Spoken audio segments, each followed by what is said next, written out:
So Kyrie Irving tweets again. Yeah, and as I clear my throat on mute. Let me clear my throat. Yeah, he's been in the news a lot. And it goes back to a bigger picture for Brooklyn Net fans. Then we'll micro into what he said in a second, a little bit, Right. but it just goes back into this whole vibe of it just seems like every time things have turned a corner, you feel good. Things are going in a progressive way. There's no drama. There's nothing to talk about. Kyrie Irving goes ahead and tweets. And I think as Net fans, you just have to assume that at this point that there'll be some sort of something at all times.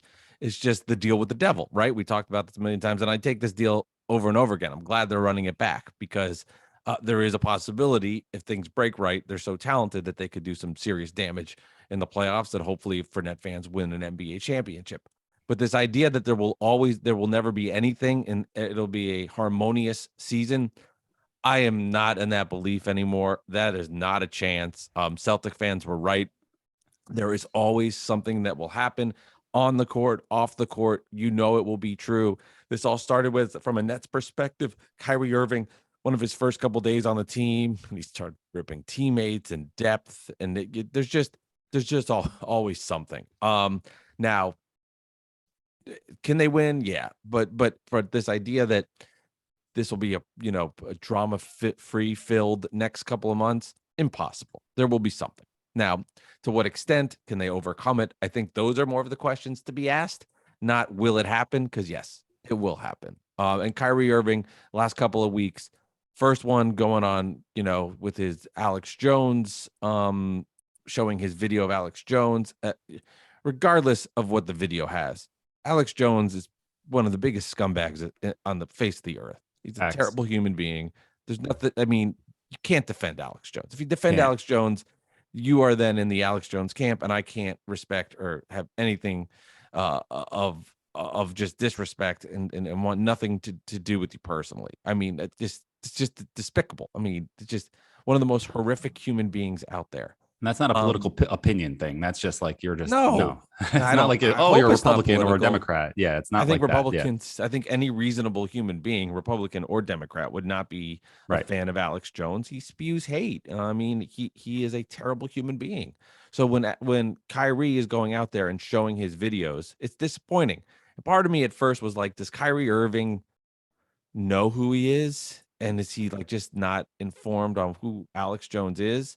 And I said to myself, of course he knows who he is. Kyrie Irving knows who everybody is.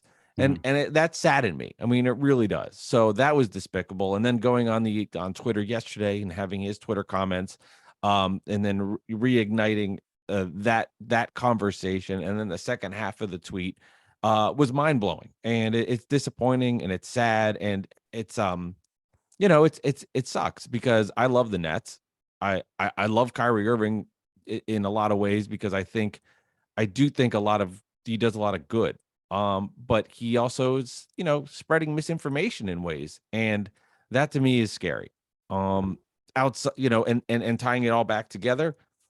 Yeah, there's going to be something with the Nets. Now, is this, be all end all? Is like, this is, people will forget about this in a day or two because that's just the way the news cycle is. But, it'll be reignited when he says something else.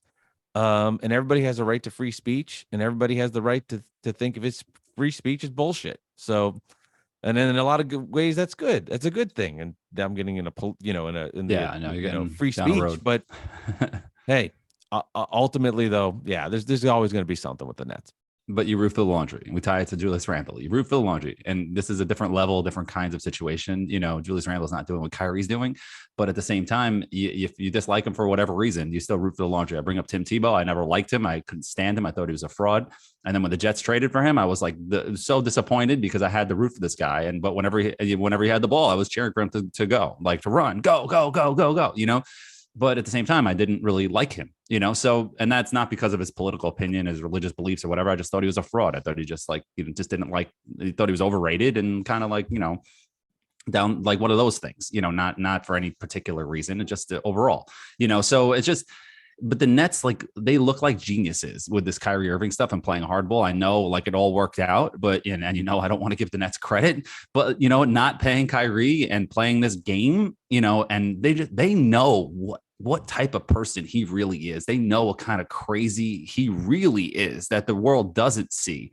And we just get a glimpse of it from these little tweets and stuff like that. But he might be like literally out there. And, he might need some serious help. And I hope that it's not at that level. And if he does, then I really hope he gets the help he needs.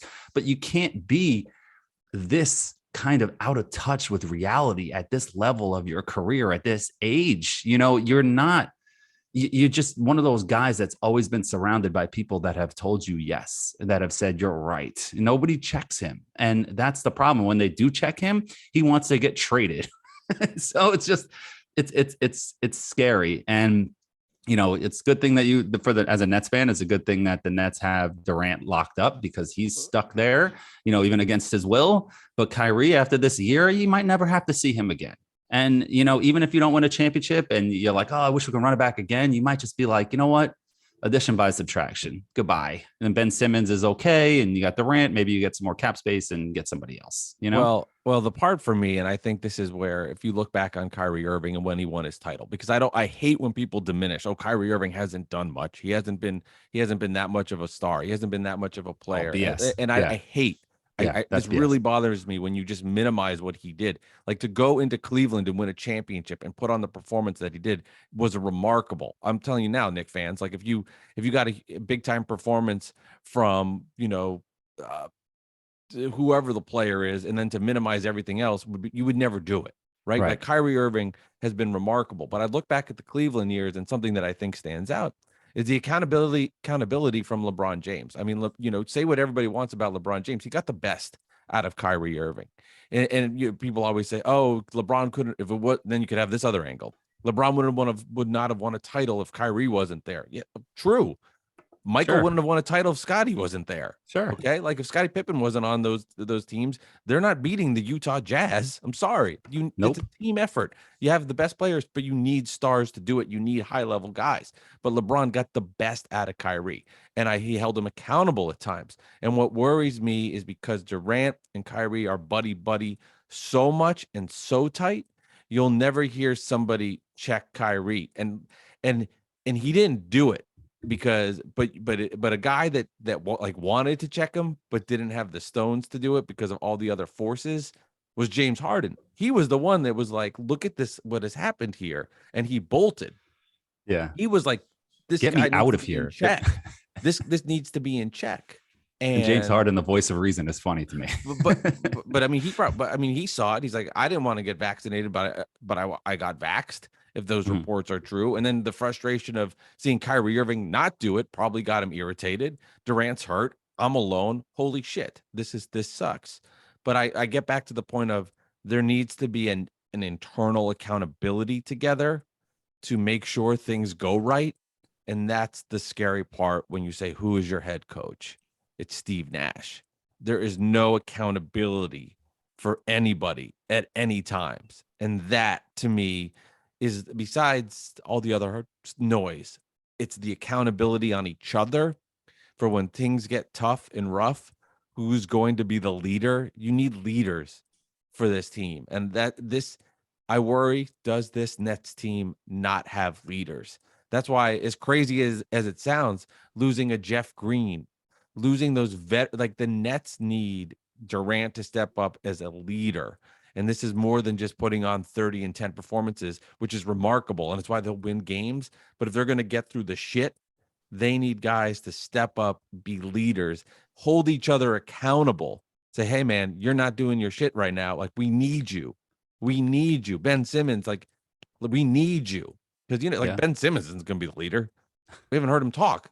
Which he plays. I mean, Kyrie and Durant can put on the facade and say things, but we have to show with the actions. And not having the respect there with the coach terrifies me. Like, that's what makes Steve Kerr so good there. They respect him, and he holds players accountable. Stands up for them too. Yeah. Does it all, right? Mm-hmm. Good and bad. Bad times, good times. There. Leadership. I don't know if the Nets have leadership to win a championship. They don't. And that's why I've been saying that they're not going to win a title. They wanted Steve Nash to be fired, and now they're going to look to him to hold them accountable, to be like, get the hell out of here, dude. Forget this play. We're going to run this play. Can you imagine This isn't like Any Given Sunday, the movie, like well, forget this play, Jamie Foxx is changing the play in the huddle. Like this is not a movie. This is real life. And the Nets, excuse me, the Nets players tried to get Steve Nash fired and Sean Marks fired. And they said no. And now they're there against their will playing for a coach they don't love. That's not a championship formula. It's just not. You know what I mean? They can win 50 games in their sleep, but they're not going to win a title once it comes to the playoffs. And you need everybody to be together, not to sound cheesy, but all for one and one for all. It's not going to happen. And that's why the Nets in their regular season is so important. Right. And if I minimized it in the past, that was 100% incorrect. They need to build in the regular season to get to that point, and they need to use that as their building block. And you would hope after all the bullshit that has happened over the past 3 or 4 months with everybody doubting them, they can use that as fuel to garner some of that, to build on some of that, to get that going. Will it happen? I don't know. But that's why that regular season to me is more important than it has ever been, because that has to be built. That culture has to be reestablished, even if it's bullshit at times. They have to go back to caring and holding each other accountable. And the first place to do it is the regular season. Right. Agreed. Now, will it happen or not? I have no idea. Back after this. Yeah. No. 877-337-6. Okay. So